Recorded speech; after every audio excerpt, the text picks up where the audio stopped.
আসসালামু আলাইকুম। This is Samsung Galaxy S25 ultra and আজকে কথা বলবো S25 আলট্রা 2026 সালে এসে এক বছর পরেও এই ফোনটি কি অন্য ফোনের সাথে হোল্ড আপ করতে পারছে কিনা অ্যান্ড এই মুহূর্তে এই ফোনটি কিনা ঠিক হবে কিনা তাই নিয়ে আলোচনা করবো আজকের ভিডিওতে।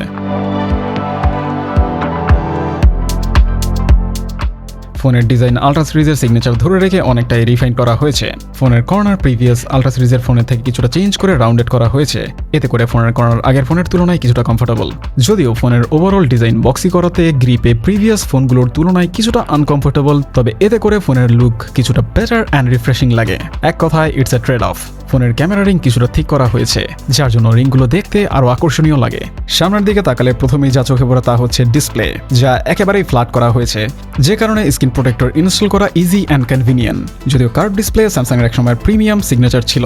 ফোনের height 162.8 millimetre, length 77.6 millimetre and thickness 8.2 millimetre. That's mean ফোনটি ভালো বড়সড় অ্যান্ড ওয়ান হ্যান্ডেড ইউজের জন্য খুব একটা সুইটেবল নয়। ফোনের ওয়েট 218 গ্রাম, যা প্রিভিয়াস ফোনের থেকে অনেকটাই কম, তবে কেস অ্যান্ড স্ক্রিন প্রোটেক্টরের সাথে ব্যবহার করলে ফোনের কিছুটা ভারী ফিল হয়, যা খুবই স্বাভাবিক। ফোনের ওয়েট ডিস্ট্রিবিউশন নিয়ারলি পারফেক্ট বলা যায়, যা অন্য সব ফোনের মতো টপ বা বটম হেভি নয়, যে কারণে ফোনটি লং টাইম ইউজে হেভি ফিল হয় না। ফোনের আপার বডি গ্রেড 5 টাইটানিয়াম দিয়ে তৈরি করা হয়েছে, যার জন্য ফোনে ইজিলি স্ক্র্যাচ পড়ে না, তবে ফোনকে 3rd ডিগ্রি টর্চার করলে আলাদা ব্যাপার। ফোনের ফ্রন্টে কর্নিং গরিলা গ্লাস আর্মর 2 এবং রেয়ারে ভিক্টাস 2 গ্লাস ব্যবহার করা হয়েছে, যে কারণে গ্লাসগুলো অনেকটাই স্ক্র্যাচ রেজিস্ট্যান্ট, তবে স্ক্র্যাচ প্রুফ নয়, সো স্ক্রিন প্রোটেক্টর ব্যবহার করা রেকমেন্ডেড।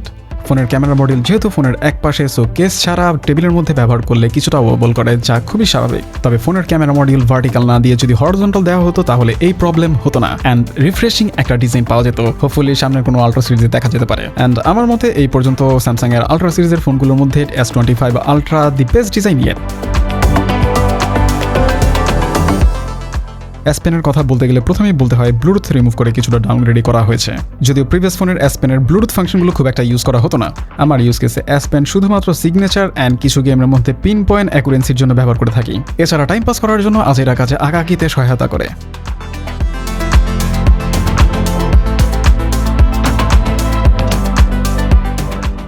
ফোনের মধ্যে 6.9 ইঞ্চি ডিসপ্লে দেওয়া হয়েছে, যা ইন্ডাস্ট্রির দি বেস্ট না হলেও one of the best display বলা যায়। ফোনের display 92.5% screen to body ratio and bezel চারপাশে সিমেট্রিক হওয়াতে ইমার্সিভ ফিল দেয়। ডিসপ্লেতে DX অ্যান্টি রিফ্লেকশন কোটিং করা আছে, যা রিফ্লেকশন অনেকাংশে কমিয়ে দেয় অ্যান্ড ইটস এ কি ফিচার্স, বাট আমি যেহেতু স্ক্রিন প্রোটেক্টর ইউজ করি, সো আমার ক্ষেত্রে ইউজলেস বলা যায়।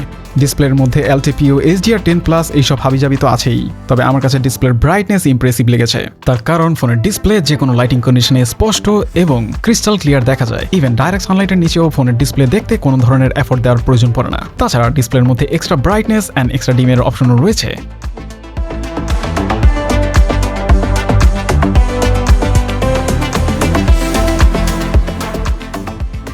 ফোনের মধ্যে 5000 mAh এর ব্যাটারি দেওয়া হয়েছে, যা লাস্ট 4-5 বছরের মধ্যে চেঞ্জ করা হয়নি। তবে স্যামসাং এর ব্যাটারি অপটিমাইজেশন বরাবরই ভালো, যার জন্য 8 থেকে 8.5 ঘন্টার মতো স্ক্রিন অন টাইম পাওয়া যায়। আমার ইউজে আমি ফুল ডে ইজিলি ইউজ করতে পারছি, তবে যারা হেভি ইউজার আছেন তাদের জন্য এক চার্জে ফুল ডে ইউজ করাটা কষ্টসাধ্য হয়ে যাবে। রিসেন্টলি রিলিজ হওয়া ফোনগুলোর সাথে এই ফোনটিকে কম্পেয়ার করলে ব্যাটারি দিক দিয়ে অনেকটাই পিছিয়ে থাকবে। তাছাড়া ফোনের মধ্যে চার্জিং এর জন্য 45 ওয়াট ফাস্ট চার্জিং দেওয়া হয়েছে, যা মোটামুটি চলে, বাট ওয়্যারলেস চার্জিং এর জন্য মাত্র 15 ওয়াটের চার্জিং সাপোর্ট দেওয়া হয়েছে। Even wireless fast charging support নেই, যা 2025 সালের একটি ফোনের জন্য লেমই বলা যায়। আরও মজার ব্যাপার হচ্ছে স্যামসাং তাদের ফোনগুলোর মধ্যে লাস্ট 9 বছর যাবত 15 ওয়াট ওয়্যারলেস চার্জিং সাপোর্ট দিয়ে যাচ্ছে, যা আনবিলিভেবল। যেখানে অন্যান্য ফোনের মধ্যে 80 watt fast wireless charging support রয়েছে। ইভেন ফোনের মধ্যে G2 ওয়্যারলেস সাপোর্ট থাকলেও G2 রেডি নয়, যার জন্য চাইলেই ম্যাগনেটিক কভার ছাড়া ওয়্যারলেস অ্যাক্সেসরিজগুলো ব্যবহার করা যাবে না।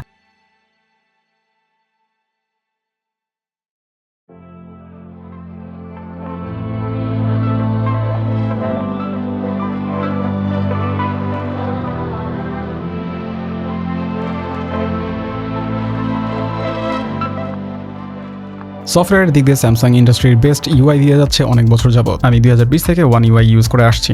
Super smooth, zero bug and best Android user এক্সপিরিয়েন্সের জন্য One UI থেকে এখন পর্যন্ত বেটার কিছু নেই। One UI এর কাস্টমাইজেশন নিয়ে কথা বলা শুরু করলে আলাদা ভিডিও তৈরি করা লাগবে, সো আজকের জন্য স্কিপ করছি। স্যামসাং তাদের ফোনের মধ্যে 7 বছরের দীর্ঘমেয়াদী মেজর আপডেটের প্রমিস করছে, সো ফোনের সফটওয়্যার ডেটেড হওয়ার আগেই ফোনের হার্ডওয়্যার ডেটেড হয়ে যাবে। রাইট নাও One UI 8 রয়েছে, 8.5 বেটা চলছে, কিছুদিনের মধ্যে 8.5 ফুল ভার্সন চলে আসবে। তবে ফোনের মধ্যে যেভাবে গ্রিন লাইন পরে তার জন্য ফোনের সফটওয়্যার আপডেট আসলেও OTA আপডেট দেওয়াটা রেকমেন্ডেড নয়। শুধুমাত্র স্যামসাং এর ফোনের জন্যই নয়, ওভারঅল সব ফোনের জন্যই বলছি।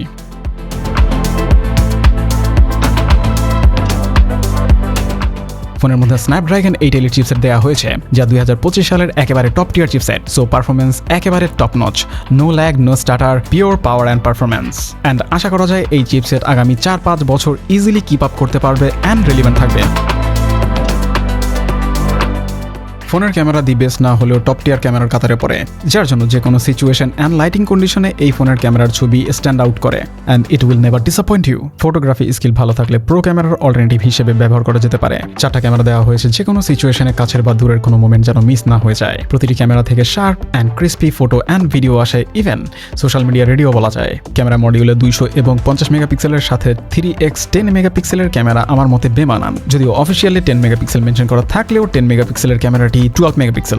আই ডোন্ট নো স্যামসাং কেন 12 মেগাপিক্সেলকে 10 মেগাপিক্সেল হিসেবে মার্কেটিং করেছে। আশা করা যায় নেক্সট কোনো মডেলের মধ্যে সবগুলো ক্যামেরা 50 মেগাপিক্সেল দেওয়া হবে। যদিও পিক্সেল খুব একটা ম্যাটার করে না, তবুও মনের শান্তি আর কি। সেলফি ক্যামেরা যথেষ্ট ভালো, তবে রেয়ার ক্যামেরার তুলনায় কিছুটা তো 19-20 থাকবেই, যা খুবই স্বাভাবিক।